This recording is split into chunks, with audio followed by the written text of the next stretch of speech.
नमस्कार दोस्तों। आज मैं आपको एक छोटी सी कहानी सुनाने जा रहा हूँ। अगर इस कहानी को आप पूरा सुनोगे और समझने का प्रयास करोगे तो ये कहानी आपके जीवन को कुछ और बेहतर बनाएगी। तो दोस्तों, होता क्या है कि एक बार एक राजा था। वो राजा खुद तो बड़ा विद्वान था ही, उसे विद्वानों का शास्त्रार्थ सुनने में बड़ा आनंद आता था। विद्वानों की बहस सुनने में उसकी बड़ी रुचि थी। वो नए नए सिद्धांत जानना चाहता था।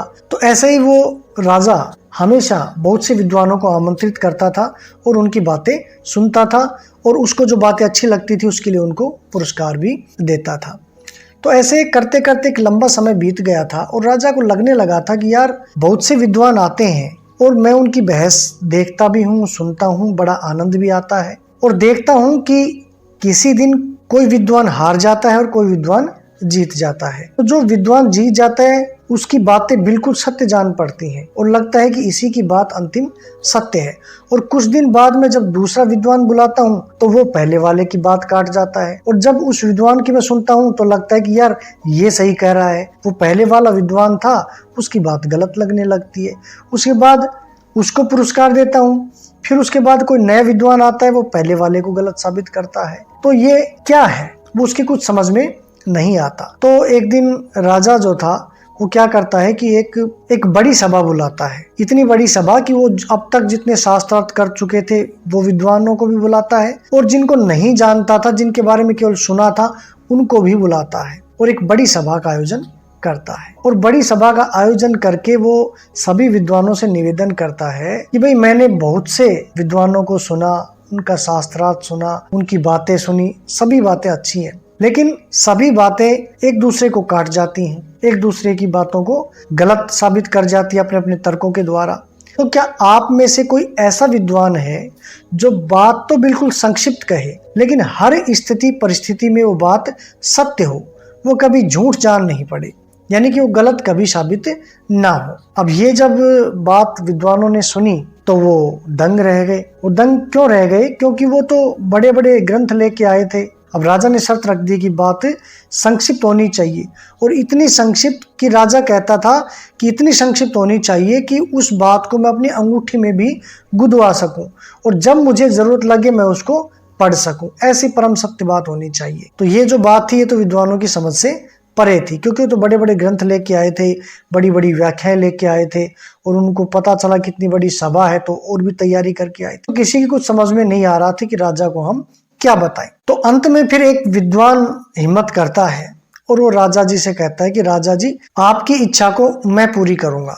मैं आपको एक ऐसा वाक्य देता हूँ, ऐसी बात बताता हूँ जो हर परिस्थिति में, हर स्थिति में बिल्कुल सत्य होगी। तो राजा ने कहा ठीक है, लेकिन मैं पुरस्कार उसी दिन दूंगा, इनाम उसी दिन दूंगा जब मैं इसको ऐसी स्थिति में पढ़ूंगा कि मुझे ये लगेगा कि हाँ, इससे बड़ा सत्य कोई और नहीं हो सकता, तभी मैं इसका पुरस्कार दूंगा। तो उस विद्वान ने कहा कि ठीक है, जैसी आपकी इच्छा। और इस प्रकार से वो जो सभा थी वो समाप्त हो गई। सब विद्वान अपने अपनी जगह चले गए। तो वक्त अपनी गति से चलता रहा, और एक दिन ऐसा आता है कि एक पड़ोसी राज्य पूरी शक्ति से, पूरी ताकत से उस राजा के राज्य पर आक्रमण कर देता है, और उस युद्ध में वो राजा हार जाता है। और उस राजा की इतनी बड़ी हार होती है कि उसके जो सैनिक है, उसकी जो सैनिक शक्ति है वो भी पूरी तरह समाप्त हो जाती है। उसका खाना पानी सब छूट जाता है, उसके महल छूट जाते हैं, सब कुछ उसका नष्ट हो जाता है। और स्थिति यहाँ तक आ जाती है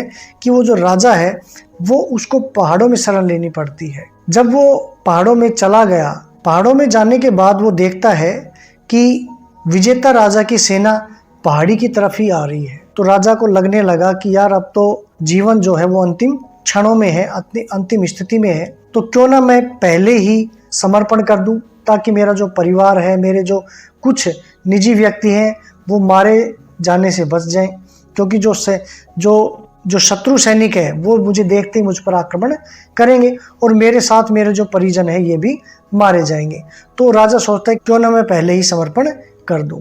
और वो ऐसा सोच ही रहा होता है, तभी उसकी नज़र जो है वो अंगूठी पर चली जाती है। राजा उस अंगूठी को देखता है तो उसे वो विद्वान याद आ जाता है जिसने ये कहा था कि इसमें ऐसी बात है जो हमेशा, किसी भी स्थिति में हमेशा सत्य रहेगी। तो वो उस अंगूठी को उतारता है और उसके नीचे जो वाक्य गुदा हुआ था उसको देखता है। तो दोस्तों वो वाक्य जो था वो ये था कि उस अंगूठी पर लिखा हुआ था कि ये वक्त भी बीत जाएगा। तो राजा ने जब जैसे ही इस बात को पढ़ा तो उसकी जो निराशा थी, उसका जो पराजित मन था, उसको एकदम से बल मिला और वो जो समर्पण करने जा रहा था उसने उस इरादे को थोड़ी देर के लिए टाल दिया और वो वहीं पर बैठा रह जाता है और उस विद्वान के बारे में सोचने लगता है कि उसने ये बात कितनी ज़बरदस्त कही है।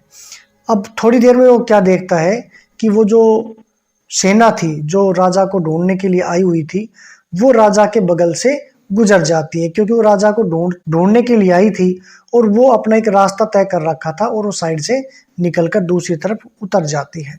इसके बाद राजा की जान बच जाती है और राजा सुरक्षित वापस पहाड़ी से नीचे उतर आता है और उसके बाद फिर से राजा अपनी सैनिक शक्ति को इकट्ठी करता है और पूरी ताकत के साथ, पूरी शक्ति के साथ में फिर से युद्ध लड़ने के लिए तैयारी करता है।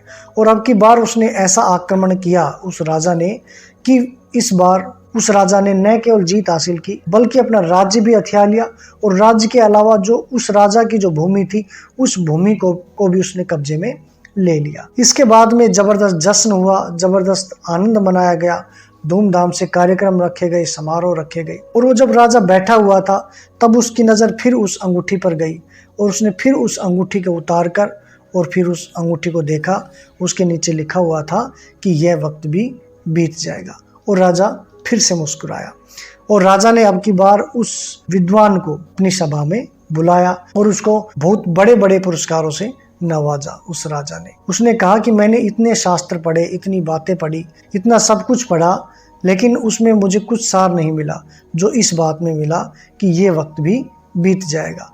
जब मैं निराश था, जब मैं हताश था, पराजित था, तब इस बात ने मुझे सहारा दिया और आज सब कुछ जो मेरे पास है उसमें भी मैं इतना आनंदित हूँ, इतना खुश हूँ और कहीं इस खुशी में अति ना हो जाए, इस बात को रोकने का भी कार्य ये वाक्य कर रहा है। तो दोस्तों इस राजा की तरह मुझे लगता है कि हमें भी हमारे जीवन में अन्य बातों की तरह इस बात को भी गांठ बांध लेनी चाहिए। अगर अंगूठी में भी नहीं गुदवा सकते तो अपने दिमाग में, मनो मस्तिष्क में इस बात को अवश्य बैठा लेना चाहिए कि ये वक्त भी बीत जाएगा।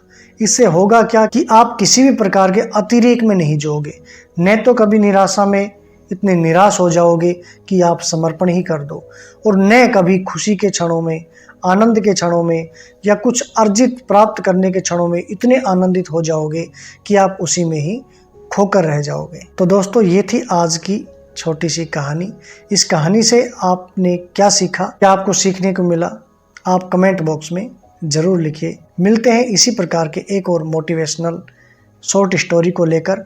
अगर आपको ये वीडियोज़ अच्छे लगते हैं तो आप हमारे चैनल को सब्सक्राइब कर सकते हैं। धन्यवाद, नमस्कार।